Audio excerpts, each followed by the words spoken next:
is our next reviewer. Welcome. Our next king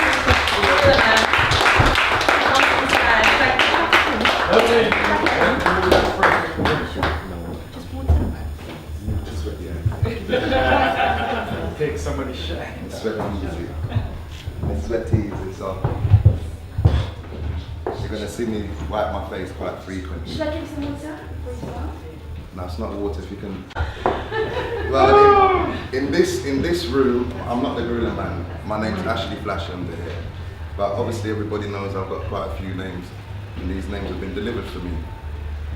Well, I'm here to talk about Black Sterling. What can I say about Black Sterling? The problem the challenge that I feel that we have as a people is the understanding of where we actually are. Because not these people in this room, 98% of us have got our head in the sand. So what it is, you've got that job or you've got that business, your children are all right, it's cool. But then there's a bigger problem that is not just in London, it's global. And it's any like wherever Marcus Garvey went, he found it. Till this day. That wherever you go where the darker skinned people are, there's some social problem there, and we are the bottom of the rung. Now, what's great about this book is I'm Marcus Garvey's world's greatest #1 fan. And most of the books that I've read are from America. So this name, Khadija Ward, sounds American to me. So, but when I met Khadija through a mutual friend, and he asked me to do something for you, which is a jingle. And as I was doing the jingle for the ad, I was reading the ad, and I thought, hold on a minute, this is about nation building. And this is why we've got to pull people's head out of the sand. This is that instrument. Because it's easily read, yeah? And if you're serious about nation building, this is a good way to start. Because there's another great book. There's 2 books of my life. One is The Philosophy and Opinions of Marcus Garvey, and this book now. So these are the 3 powerful books that I've got. And why is this out of all the books in my library, why do I place this in my top 3? Is because it breaks it down in palatable forms. Layman's terms, better way. So, and its description of it, to me, like I'll tell you what, when I speak about our plight, people always say, segregation isn't the way, it's not the way. What? No, but hear this though.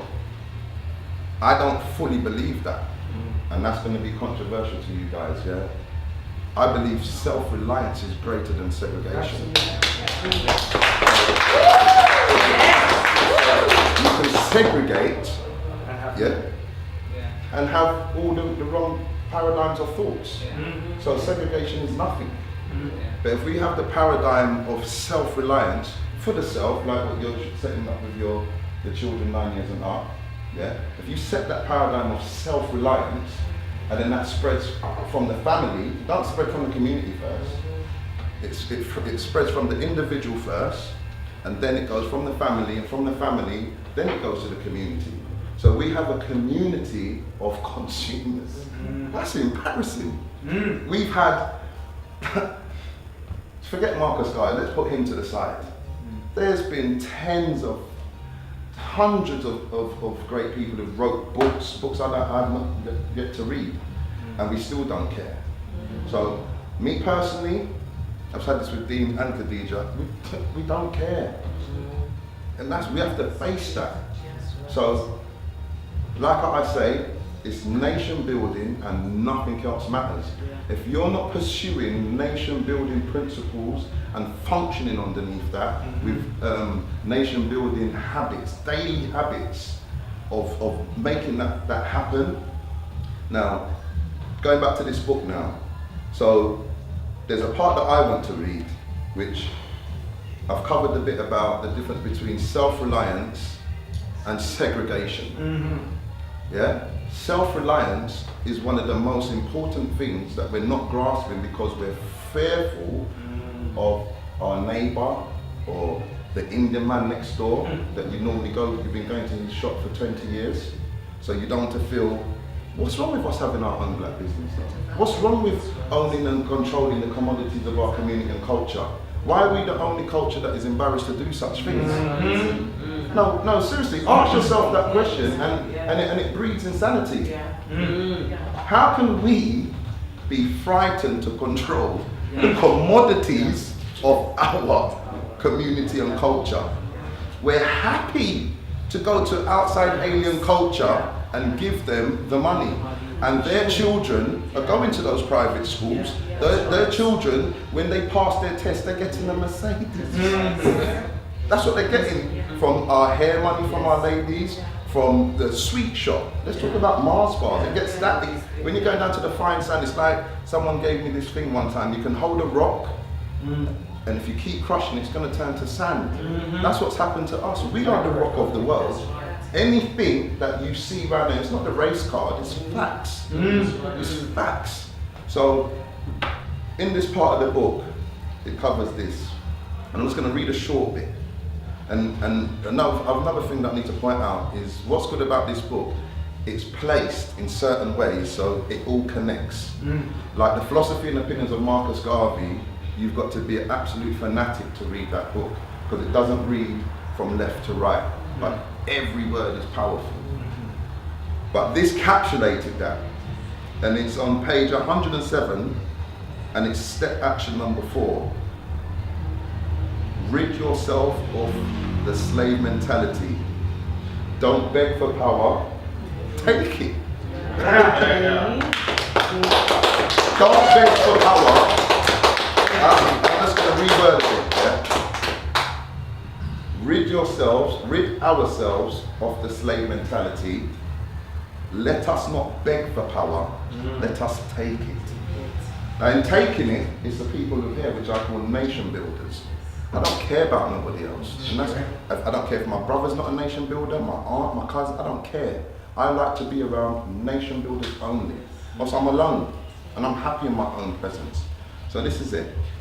What Europeans did to us in the African Holocaust is unforgivable. Evil beyond comprehension. You was in pain when you wrote that. Yeah. Evil. Is it a lie though? Straight. Is it a lie? You alright? King, everybody in that in, please. Yeah, I know. Everybody's in it. Right. Sorry. It's unforgivable, evil beyond comprehension of any normal human being. To date, we have not received an apology. Okay? Right. Or a single penny in financial compensation, and we cannot sit around waiting for it. That's right. Because we got to take it. We don't sit for nothing. We don't beg for nothing. The amount of free labour that we've given, I don't know the exact amount of years, but let's say roughly 400 years, and it did go on for 60 years or something. It hasn't stopped. I know it hasn't stopped, but I'm talking in the way that you couldn't look at a white woman or you get lynched. So let's say, I know it hasn't stopped. I'm trying to be conservative because you know I am the gorilla man, but this is on video. And that's the correct stance. Yeah, I've got my powerful views, but the camera are ruined. Right? What we have received, however, is a European continuous hatred, racism, and contempt for us displayed in their behaviour towards us through structures, systems, and politics. Right. Do you know the one thing that disarms and is an antidote to all those 3 things? Structures, systems, and politics. Do you know what it is? It's called self-reliance. Absolutely. But our slave mentality makes us our own worst enemy. We advocate the system without even realizing it, and we cannot progress until we make a conscious effort to drop it and take back our dignity and power. I'm going to stop right there because this is the next thing I want to say. I mean, let me finish. I mean, let's start to put on the book. Me, myself, there's people who say we need black schools.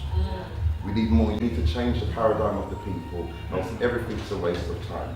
Actually. If you do not change the paradigm of our culture, the people, it's a fleeting dream, the Selassie would say. So it is for us, it's our responsibility. Is it Huey Newton? He said, it's the responsibility of the conscious to wake the unconscious.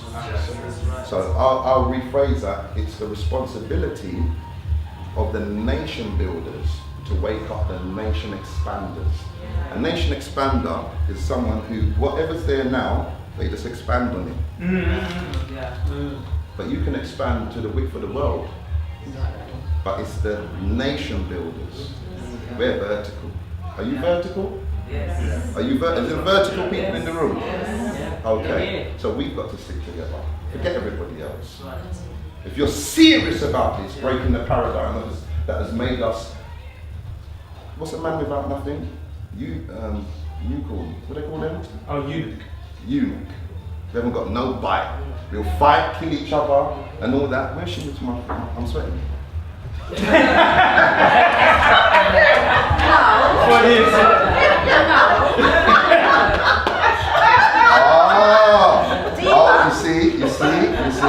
See, we've already stopped. That's not nation building. You've broken your word.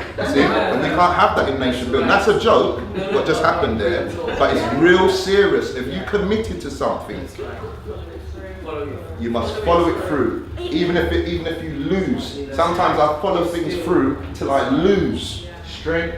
But I'm Marcus Garvey's world's greatest #1 fan. So you'll never see me do that. And it's nothing against you. It's nothing against you. It's actually a good thing that you did do that. Because you know what happens in the end? I have to wipe it myself anyway. So what it's about breaking the paradigm. Do not say this thing, like when I deal with the gang youths, they say, I've got to try it twice as hard. That's that one. No. I say this. If you can go twice as hard as your counterpart, whether he's black, white, pink or yellow, punch the air with joy. You continue, you'll have to shine. You just have to shine.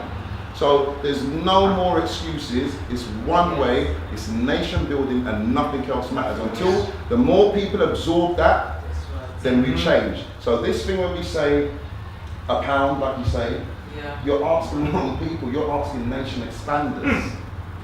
You've got to ask the pounds of the nation builders. Find the nation builders, you'll get the pound. So this is what this book does for me. What it's done is made it simple.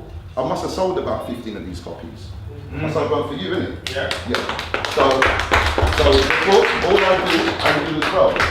So all I do, I just say to people, this is how I sell this book. I say, do you know what? Just read this page. Can I read this page out? Yes, of course. Right. I'll say, look, read this page. Hold on a minute. Ashley, is it page number 4? Yeah. No, that's Hannah's reading. I'm not going to do it. But Hannah's going to read the page I'm going to say. And that sells the book for me. Yeah. So it's not that did I say that it's your English? Sorry? Yeah. What else makes this, the last closing point, what else makes this book good, is the writer is actually English. And British. African English. African British. Yeah, but what I'm saying is, everything that's in this book is correct. Yes. Who doesn't like it is not a nation builder. And just leave them. So all I want us to do is find the nation builders in your lives and keep contact with them once a month. You don't have to find them every day because the change is here. And the only way the change is going to happen is with the nation builders. So forget everybody else. Stop trying to convince people. Stop it. Just stop it. You see how I met you? I'm in groups. I'm in about 15 WhatsApp groups, yeah? I don't say a word. I just watch and see okay, nation builder. Call him out of the group. Hi, how you doing? Nation builder. I lock his number. And then I go back out to the group. And that's what I do. And then what I've been doing of late, when I pull that person out of the group, and they're a nation builder, I hit them with this, and I've got I've got the Amazon. Yeah. I've copied the buy page. Okay. So when I text them, it's the buy page. So that's what I call a nation building habit, Yes. backed with a nation building principle.